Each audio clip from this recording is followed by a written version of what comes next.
Hi and welcome to Yarnspirations. I'm Mary Beth Temple for Hooked for Life, and in this video we're going to take a closer look at the Bernat Alize EZ Bobble Scarf. Now, this is a really fun technique. If you haven't played with this yarn yet, it's awesome because you don't need knitting needles or crochet hooks. And something you may not have tried yet is the bobble, and the bobble gives you this hugely textured little bump. It's decorative, it's warm, and it's a lot of fun. So let's get going on the piece. Now we have this marked as an intermediate level pattern, so I'm going to make the assumption that you remember the difference between your knit stitches and your purl stitches when using this type of yarn, but I'm going to go over the knit and the purl very quickly just as a little refresher. So to get started, it's telling me to count 13 loops. 1, 2, 3, 4, 5, 6, 7, 8, 9, 10, 11, 12, 13. I put a little pin right there. You could put a pin or a locking stitch marker. Once you get any piece started, it's easy to count, but you get a little fiddly sometimes trying to get your first row put in. And it also reminds you to make sure all the loops are facing up, just because it's going to make your life easier. So for the first row, we're working from right to left with the working yarn in back of the work, and we're going to pull the 14th loop, which is the one after the marked one. We're going to pull that up through the 13th loop. And now I can get rid of that pin because I can see what I'm doing. And now I'm going to work like that all the way across. So my working yarn is in back of the work, and I'm going to take each loop as it comes and put it through from the back.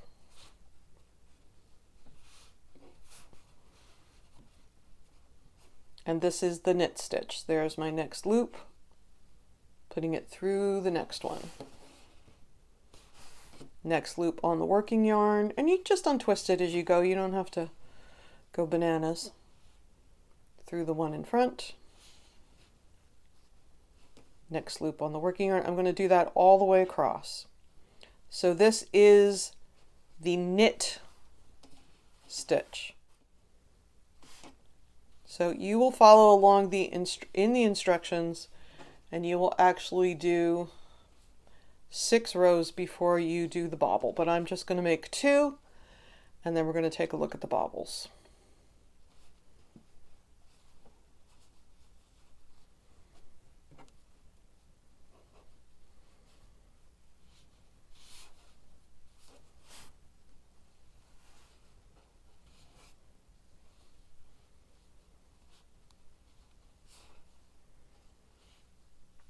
So now for the second row and every alternate row.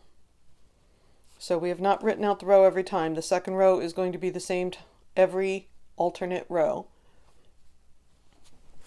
We're working from left to right. And in this case, we have the working yarn in front of the piece that we're working on, not in back.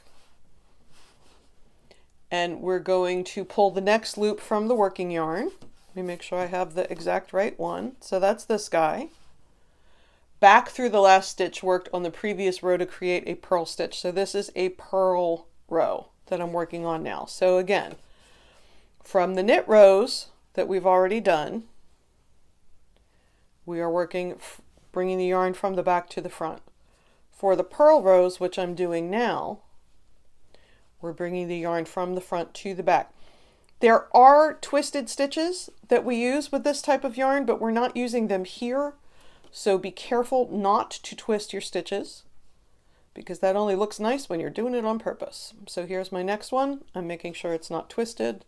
I'm getting my next loop from the working yarn, and I'm pulling it through.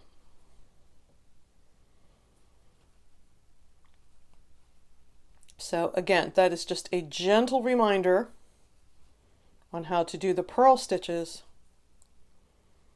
as opposed to do the knit stitches. So as you can see, the purl stitches give you that sort of garter stitch ridge on the front, whereas when we did the knit stitches, it was smooth on the front. So I'm going to go ahead and finish this row, and then I'm going to skip right to the 7th row so we can get an idea about what those bobbles look like. It is also not a terrible idea to count your number of stitches at the end of every row, or every few rows at least, until your piece gets a little farther along. So again, you will do 6 rows as written in the pattern, which you can download by clicking on the link in the box below, and I've done 2, so we can get to the good stuff. So let's talk about the bobble, which is the 7th row. So working from right to left, which I'm doing with working yarn in front, work 2 purl stitches. So remember, the purl stitch is when you go front to back. That's what we've been doing. 1, 2. So there's my 2 purl stitches. Now with working yarn in back, let's get it behind what I'm doing. Make bobble as follows. Pull next 3 loops from working yarn up from behind through the next stitch, which is a 2-stitch increase. So I'm going to put 3 stitches in 1. 1, 2, 3. So there is my increase. So now I have 3 stitches where there used to be 1. Working left to right, pull next loop up from working yarn up from behind through each of the same 3 stitches just work. So I'm going to make 3 knit stitches, 1 in each of these 3 loops. So my working yarn is behind. Now if you have knit bobbles before, this will make sense to you because it's the same thing. You increase some stitches, you work the stitches, you decrease the stitches, and that's what gives you that big texture-y bump. 2,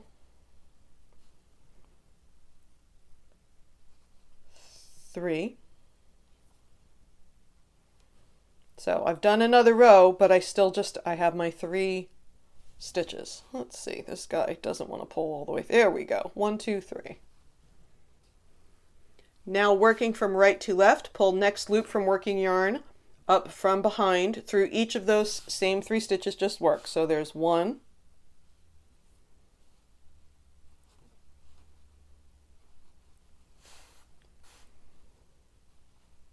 2,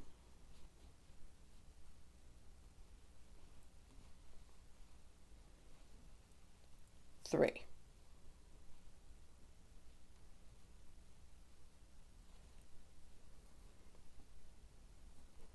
See, so you've got this big, this is where the bobble's coming from. You've got this big sort of hunk of fabric going on right here. And that's exactly right. Now, stack center of 3 stitches on top of the left stitch, the stitch to the left.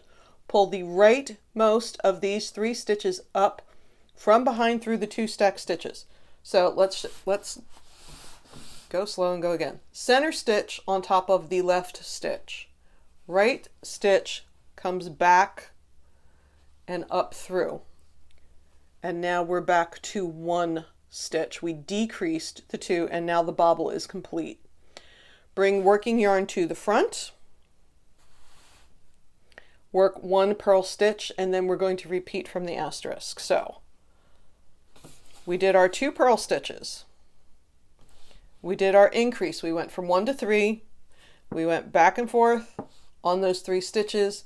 We decreased back to 1. Now when we do the subsequent row, these guys are all going to be on the same level, and this fabric is going to push to the front, and that's what makes the bobble. So don't worry if this guy's up here and your other stitches are down here. That's exactly how it's meant to be.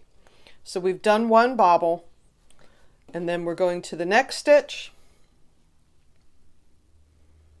Let me just double check. Bring working yarn to the front. Yes, work 1 purl stitch. So the 1 purl stitch is just bringing the yarn from the front through the next stitch. And now we're going back to the asterisk. Working from right to left with working yarn in front, which it already is. Work 2 purl stitches. 1,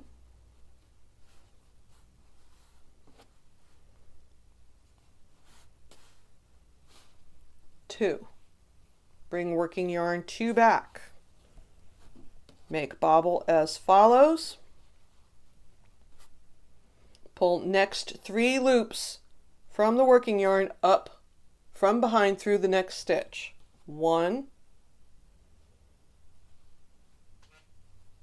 2, 3. So working on just 3 stitches, we're going from left to right as if to knit. 1, 2, 3,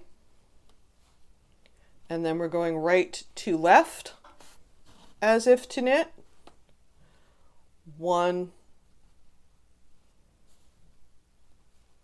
2,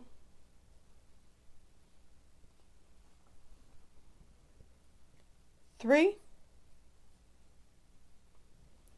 Stack the center one on top of the one to the left. And you notice I just stuck my fingers in there so it doesn't come unraveled. Grab the rightmost one. Oops, I had him twisted. Let's get him untwisted. And bring that from the back as if to knit through the 2 stacked stitches. And my bobble is complete. Bringing the working yarn to the front. Purl 1, etc. So now I'm going to purl 1 and then I'll purl 2 more and then I'll make my last bobble. So this is how I'm going to do it, just following along in the instructions. And once you know how to bobble, which we do now, it's really easy to do. So you're going to repeat the rows as they're written. And then when you get to the end of the 22nd row, you're going to repeat the 21st and 22nd rows until the scarf from beginning measures approximately 72 inches or 183 centimeters, ending on a 22nd row. And then repeat the 5th to the 20th rows once more. That'll get your bobbles on the other side. So you've started here. You're doing your section with the bobbles. You're doing your plainer section in the middle. You're doing your second bobble section. And then you're going to do the end. And you're going to do your bind off. And that's all there is to it. It's very simple. It's just getting your brain wrapped around how the bobbles work.